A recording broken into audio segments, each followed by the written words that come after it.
Bismillahirrahmanirrahim. Ərəfə gününün əməlləri. 1. Oruç tutmaq.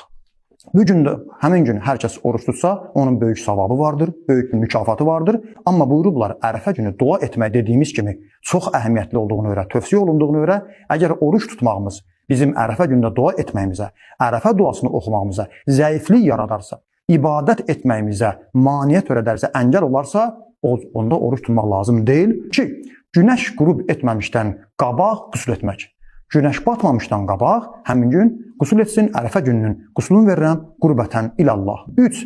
İmam Hüseyn əleyhissalamı ziyarət etmək. Kərbalada olanlar ora getsinlər, ola bilməyənlər öz məkanından harada olursa olsun, uzaqdan imama Kərbalaya tərəf üzü qibləyə qalıb, salam versinlər. Əssalamu aleykə ya Əba Abdillahil Hüseyn və rəhmətullahi və bərəkatuh. Kərbalada olanlarla bağlı çox tövsiyələr olunmuşdur ki, İmam Sadiq buyurub, hər kəs İmam Hüseyn əleyhissalamı ərəfə günü ziyarət etsə, ona həc, ümrə, çoxlu cihad savabı verilər. 4.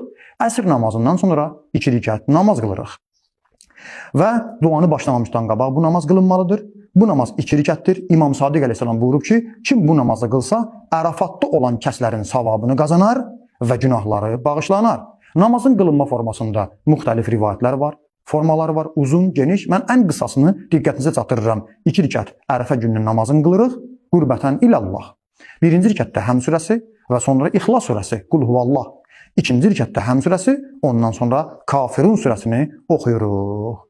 Bunun bir başqa forması da var ki, mən qısa formasını diqqətinizə çatdırdım.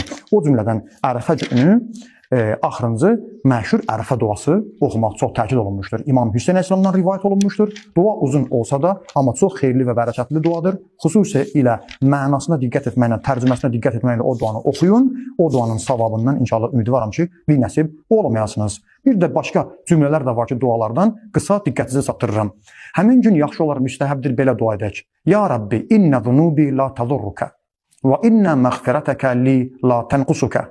Fə'atini ma la yanqusuk və ğafirli ma la yadurruk. Ey Rəbbim, heç şübhəsiz mənim günahlarım sənə bir zərər yetirmir. Nə qədər günah etsək Allaha ziyan vura bilmərik ki. Və sənin mənə bağışlamağın səndən heç nəyi əskiltmir. Məni bağışlasan səndən nə azalacaq? Elə isə səndən heç nəyi əskiltməyəni mənə əta et və sənə zərər yetirməyəni mənim üçün bağışla.